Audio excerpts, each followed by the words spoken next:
Hello. Today is April 21st, 2010, and today is the 1 year anniversary of basically when I really woke up to the beauty of the world. I had this horrible chronic pain problem for 4 months approximately that I was suffering immensely from every second of every day. And then um, on this day last year, I read The Power of Now, and I just understood these philosophies, and just through that understanding, I basically got rid of this chronic pain that I had in a matter of 1 or 2 days. And I was just in this state of like complete joy and bliss for like at least 2 weeks, just in pure amazement of everything. And since then, there has been so much change in my life, and I've just seen so much change happen that it's really unbelievable, and it's just, I can't believe it. So I just wanted to throw that out there, and I think that just seeing in myself how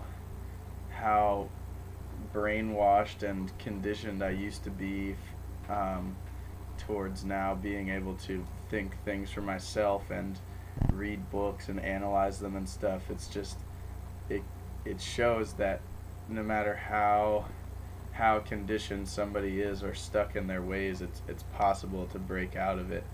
Um, and so I'm just gonna run over a few things today.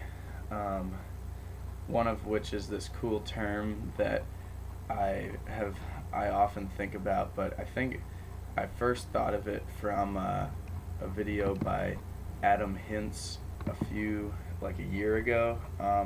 He called it like the gestation period, but I came up with the term incremental familiarity. Well, I probably didn't come up with that term. I don't really like to take credit for coming up with anything because it's just random ideas floating through the universe, and they just happen to coalesce in my brain.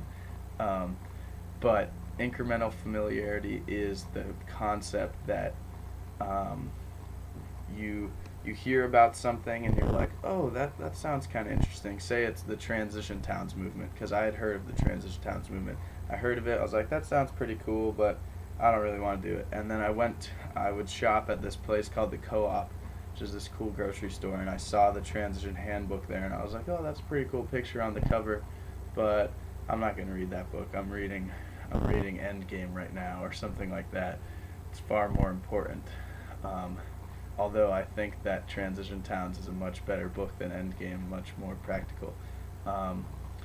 But then, so this incremental familiarity, you slowly hear more about it, and you get recommendations from other people, and eventually you become more familiar with it, so you actually go out and learn it or do it. So there's this, and another good term for it is activation energy.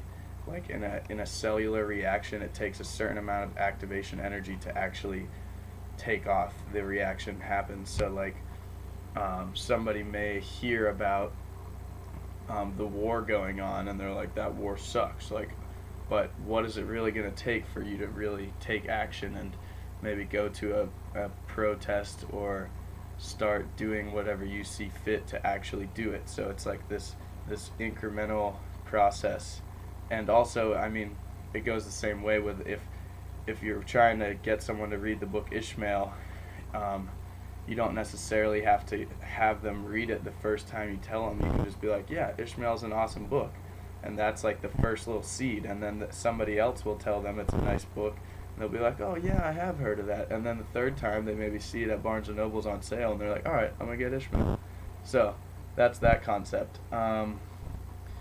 Another big thing is this concept of advisors, as I call them.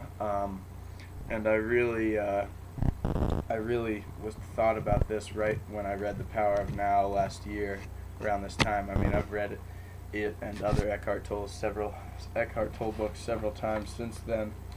I'm just reading this one now, which is the one I haven't read, which is very similar to The Power of Now, but awesome to read as well. But this concept of advisors, as I call them, is like these like little guys that make up your egoic mind, these little like voices, and one of them will be like constantly thinking about the future and like all the things that could possibly go wrong, and another advisor will constantly be thinking about the past, thinking about like, oh, I can't believe I screwed that up, like how could I have screwed that up, like, or like another one is just like a constant worrier. And I think that the best thing is to be able to think our thoughts and not let our thoughts think us, and to be able to, and we don't have to believe everything we think, because we've been conditioned to think certain ways, and it's in my opinion very helpful to observe your little advisors and observe them when you're supposed to, when you normally would like freak out, like something goes wrong. Just try and observe your reaction, and thus I think you'll have a more calm and composed reaction, and you'll be able to think clear, and at least that's been my experience. Another cool thing that I recently ran into is this spontaneous evolution. It's the audio tape here, and it's basically, it's very similar to the Ascent of Humanity, except it's on an audio tape that you can listen to, which is really cool. So I'm currently just burning a bunch of copies of that. I think that burning CDs, music, and audio tapes is a very awesome way to share this stuff, because a whole thing of blank CDs probably costs, I don't know, $17 or something, and you can just hand those out to people, and people are really likely to do it. I've been handing out tons of these copies of this, I call it the Ineffable Jam Coalescence. It's just a mix of really good music that has inspired me a lot. And another thing that's really cool is The Invisible Path, which is the article by Charles Eisenstein on Reality Sandwich, which I'll post a link to. And it's basically these 7 stages, and he kind of thinks about it as a path, but I mean, he explains how you often get to the end of the section and then you go to the beginning again.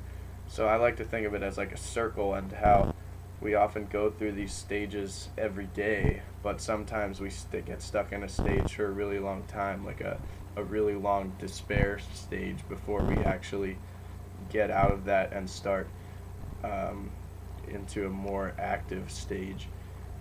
But I really love that article, and I think that it applies to my everything a lot.